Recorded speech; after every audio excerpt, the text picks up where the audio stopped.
Meluruskan motivasi dalam hutang piutang. Hadis yang diriwayatkan itu dari Abu Hurairah radhiyallahu anhu dari Nabi SAW itu bersabda, "Man akhaza amwalan nas," barang siapa mengambil harta milik orang lain, dalam artian di sini berhutang, disertai yuridu adaaha, disertai dengan niat untuk membayarnya, membayar hutang tersebut, maka Allah addallahu anhu, maka Allah akan membayarnya untuknya. Allah akan membantu untuk membayarnya. Sebaliknya, waman akhaza yuridu itlafaha, barang siapa yang mengambilnya dengan maksud itu merusaknya, dengan maksud merugikan orang yang orang peminjam tersebut, maka Allah akan merusak orang itu. Nah, diulangi lagi bahwasanya hadis diriwayatkan dari Abu Hurairah dari Nabi SAW bersabda, siapa yang mengambil harta manusia, dalam artian itu berhutang, disertai maksud akan membayarkannya, maka Allah akan membayarkan untuknya. Allah akan membantu untuk membayarkannya jika berniat dia untuk membayarkan hutang tersebut. Dan barang siapa yang sebaliknya, siapa yang mengambilnya dengan maksud merusaknya, atau merugikan orang lain, maka Allah akan merusak orang itu. Nah, Allah itu akan menolong orang yang berniat melunasi hutangnya. Jika seseorang muslim memiliki hutang dan Allah mengetahui bahwa dia berniat ingin melunasi hutang tersebut, maka Allah akan memudahkan baginya untuk melunasi hutang tersebut di dunia. Nah, ini hadis di bawah ini yang diriwayatkan oleh Ibnu Majah dan An-Nasai, ini menegaskan hadis yang sebelumnya, bahwasanya kalau kita punya niat untuk membayar hutang, maka Allah akan memudahkan jalan bagi kita, akan memberikan solusi dalam membayar, dalam melunasi hutang. Kemudian hadis yang kedua, hadis yang diriwayatkan itu dari Ummul Mukminin. Hadis yang diriwayatkan itu dari Ummul Mukminin, ya, bahwasanya Maimunah pernah berhutang. Qala kanat tadanu dainan faqala laha ba'du ahliha, bahwasanya Ummul Mukminin Maimunah berkata, Maimunah pernah berhutang hingga keluarganya itu berkata kepadanya, janganlah kamu melakukannya, janganlah kamu berhutang. Dan mereka la taf'ali wa angkara, janganlah kamu itu berhutang, dan mereka mengingkari, wa angkara, dan mereka itu mengingkari perbuatannya, zalika alaiha qalat bala. Tersebut Maimunah itu berkata, ya, bala ini, Maimunah berkata, ini memang benar aku mendengar nabiku, qalat, memang benar aku mendengar, sesungguhnya aku mendengar nabiku, wa khalili, dan kekasihku, yaitu Nabi Muhammad SAW, itu bersabda, ma min muslimin, ya, tidaklah seorang muslim itu berhutang, sementara ya'lamullahu minhu, sementara Allah mengetahui bahwa ia ingin membayarnya. Ya'lamullahu minhu annahu yuridu ada'ahu, sementara Allah mengetahui bahwa ia ingin membayar hutang tersebut, illa addahullahu anhu fid dunya, kecuali Allah akan membayarkannya itu di dunia. Ya, Sunan Ibnu Majah, hadis 2399. Hutang. Jika seorang muslim memiliki hutang dan Allah Ta'ala tahu bahwa ia berniat melunasi hutangnya, maka Allah akan memudahkan baginya jalan untuk melunasi hutang tersebut itu di dunia. Maka luruskanlah niat, motivasi, maksud kita untuk berhutang.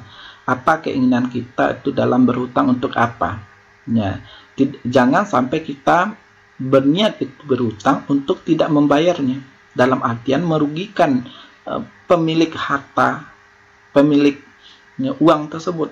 Ya, jika kita punya niat tersebut, ya dari niatnya saja itu sudah salah, ya maka itu tidak dibolehkan kita untuk berhutang kalau punya niat untuk merugikan orang yang memiliki harta.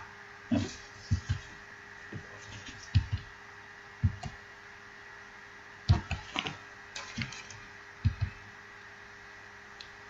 Kemudian hadis selanjutnya, hadis yang diriwayatkan dari Abdullah ibnu Ja'far, itu berkata, bersabda Rasulullah Shallallahu Alaihi Wasallam, "Kana Allahu ma'adda ini," bahwasanya Allah itu bersama, orang yang berhutang, ma'adda ini bersama orang yang berhutang, sehingga dia melunasi hutangnya, hatta yaqdiya dainahu, sehingga ia melunasi hutangnya selagi ia tidak berada pada sesuatu yang dibenci oleh Allah. Ma lam yakun fi ma yakrahullah, selagi ia tidak berada pada sesuatu yang dibenci oleh Allah. Artinya memang hutang itu dipergunakan untuk hal yang baik, bukan untuk yang berburuk. Tujuan dia untuk berhutang untuk hal-hal yang baik, ya, yang dibenarkan oleh agama, bukan untuk yang diharamkan itu dalam agama. Kalau memang berhutang untuk yang dibenarkan di dalam agama, maka kalau dia punya niat untuk membayarnya, maka Allah akan membantu, memudahkan untuk membayar hutang. Oleh karena itu kita jangan kabur itu dalam berhutang. Ya. Untuk ya, Allah akan bersama memberi pertolongan pada orang yang berhutang yang ingin melunasi hutangnya sampai dia melunasi hutang tersebut, selama hutang tersebut bukanlah sesuatu yang dilarang oleh Allah Subhanahu wa taala. Oleh karena itu, bagaimanapun keadaan keuangan kita, keadaan ekonomi kita, jangan sampai kabur kita dari hutang. Harus terus ada niat untuk melunasi hutang. Harus ada motivasi kita untuk melunasi hutang. Nah, inilah yang dimaksud meluruskan motivasi dalam hutang piutang. Ya, kemudian batasan hutang itu dalam Islam. Ya, hutang sekian-sekiannya harus kita pertimbangkan juga kemampuan kita itu dalam hal berhutang. Jangan sampai kita ya tidak mampu, benar-benar tidak mampu dalam melunasi hutang, dan tidak ada juga jaminan dalam hal membayar hutang kita. Nah, inilah yang nanti akan menjadikan permusuhan, kemudaratan kepada kedua belah pihak, baik pihak yang memberikan hutang atau yang berhutang. Jangan ada permusuhan itu sesama muslim karena tidak mampu dalam membayar hutang. Makanya dalam Islam itu ada batasan hutang dalam Islam. Islam tak melarang hutang, namun ada batasannya, yakni hutang dan piutang tidak boleh disertai dengan riba. Tidak boleh ada tambahan di dalam berhutang tersebut. Nah, ingatlah di sini adalah surat Al-Baqarah ayat 276. Pada zaman Rasulullah ada seorang yang terlilit hutang, dialah Abu Umamah, seseorang yang Ansar. Umamah lalu diajari Rasulullah itu berdoa, manakala engkau memasuki waktu pagi dan petang, ucapkanlah, ya Allah, aku berlindung kepadamu dari kegelisahan dan rasa sedih, dan aku berlindung kepadamu dari sifat lemah dan kemalasan, dan aku berlindung kepadamu dari sikap pengecut dan kikir, dan aku berlindung kepadamu dari beban hutang dan penindasan oleh orang lain. Nah, maka kita harus berhati-hati juga berhutang, kemudian juga melihat kemampuan kita baik dari sisi keuangan atau ekonomi kita. Nah, kemudian adab itu dalam hutang piutang. Adab dalam hutang piutang itu kita punya harus niat yang kuat untuk membayar. Siapa yang mengambil pinjaman harta orang lain dengan maksud untuk mengembalikannya, maka Allah akan menunaikan untuknya. Barang siapa yang meminjam dengan niatan tidak mengembalikannya, maka Allah akan memusnahkan harta tersebut. Ini ancaman dari Allah kepada orang yang memang tidak ada niat untuk mengembalikan hutang. Allah akan memusnahkan harta tersebut. Dan ini terjadi itu di lapangan, di tengah-tengah masyarakat. Dalam hal segi prakteknya, ya sangat banyak Allah memusnahkan harta orang yang mana orang tersebut tidak ada niat untuk mengembalikan hutangnya. Maka kita harus berhati-hati, harus punya niat yang kuat untuk membayar hutang. Kemudian tidak ada perjanjian kelebihan dalam hal pengembalian saat akad terjadi. Nah, tidak ada boleh penambahan, tidak ada boleh ada unsur-unsur riba, yang mana kalau kita ingin meminjam uang kepada teman kita umpama 1 juta, ya harus juga dikembalikan 1 juta, tidak boleh lebih dari 1 juta. Nah, kecuali nanti kalau kita ada ucapan kita terima kasih kepada teman dan kita itu saling meridai, tapi tidak ditentukan ikut dalam akad yang pertama kali itu. Nah, makanya kalau hanya sekedar pemberian rasa terima kasih kepada orang yang meminjam hutang kepada kita dan dia pun ridho untuk memberikan kepada kita, ya tambahan yang seperti itu tidak apa-apa. Yang tidak dibolehkan adalah tambahan itu dalam bentuk riba. Menulis pernyataan bagi yang berhutang. Ya ayyuhalladzina amanu idza tadayantum bidainin ila ajalin musamma faktubuhu wal yaktub bainakum katibun bil adli. Hai orang-orang yang beriman, apabila kamu bermuamalah di antara kamu tidak secara tunai untuk waktu yang tidak ditentukan, tidak secara tunai berarti lawan tunai dari kredit, ya berarti berhutang di sini. Hendaklah kamu menuliskannya. Nah, kalau berhutang hendaklah menuliskannya. Dan hendaklah seorang penulis di antara kamu menuliskannya itu dengan benar. Ya. Tidak ada unsur-unsur penipuan. Kemudian memperbanyak doa bagi yang berhutang. Ya Allah, sesungguhnya aku berlindung kepadamu dari hal-hal yang menyedihkan dan menyusahkan, lemah dan malas, bakhil dan penakut, lilitan hutang dan penindasan orang lain. Hadis riwayat Bukhari. Kemudian tidak menunda pembayaran. Ini hadap itu dalam berhutang. Jangan sampai kita menunda pembayaran. Kalau kita sudah mampu sekarang untuk membayar hutang, ya maka langsung tanpa ditunda-tunda.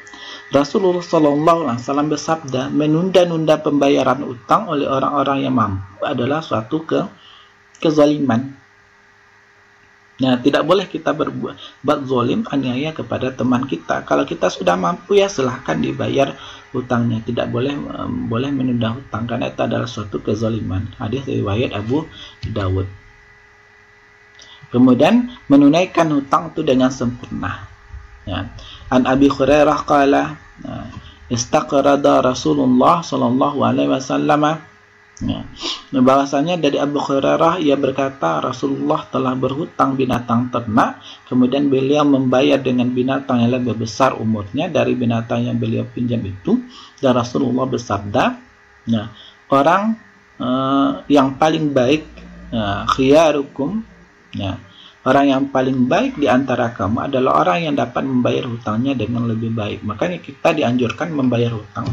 Kalau umpama kita punya uang, meminjam uang kepada teman kita 1 juta, ya, atau meminjamkan barang, ya kita harus membayar barang atau hutang itu, ya, seharusnya itu dengan lebih baik. Bisa kita lebihkan, ya, bisa kita lebihkan, tapi kita harus ridho, ya, dan yang tidak boleh ada riba di dalamnya, harus sesuai dengan ketentuan Islam. Dan menunaikannya itu dengan yang sempurna. Jangan kita berutang dengan barang, barang kepada orang, ternyata itu menggantinya dengan barang yang rusak. Tidak boleh. Atau dalam hal kita berutang kepada orang 1 juta, kita bayar 999.000, ya kurang. Ini yang kurang seperti ini artinya tidak sempurna. Nah, makanya perlu di sini menunaikan utang itu dengan cara yang